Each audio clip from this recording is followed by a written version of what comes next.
Good morning mga ka-Jerjer! Ardino Live sa Void na Burikat ni abot na po diri sa Karsada Day. Kay atong i-deliver ning gi-order ni ma'am nga tulo ka kanding day. Yan ning kalderetason day.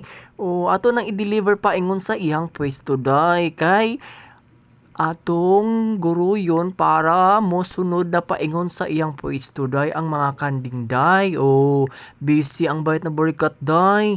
Ato nang deliver ang atong na-harvest na kanding day. Ato nang i-deliver paingon sa nag-order. O naraday. Nagbaklay ang bayot na burikat day. Giguyod niya ang mga tulo ka kanding day og nagsunod si Bibi. Naaranday. Naraday. Pangisingisi ang bayad ng burikat day. Kay nahali na lang siyang 500,000 day sa kanding day. Naaraday. Morning kanding day nga malibang sa baldi og mga kwarta day. Diguyod sa bayad ng burikat day. Naaraday. Pangisingisi na ang bayad ng burikat day. Kay naa na siya ipalit og bugas day. Kaluoy sa bayot day, mao ni trabaho sa bayot ng burikat day.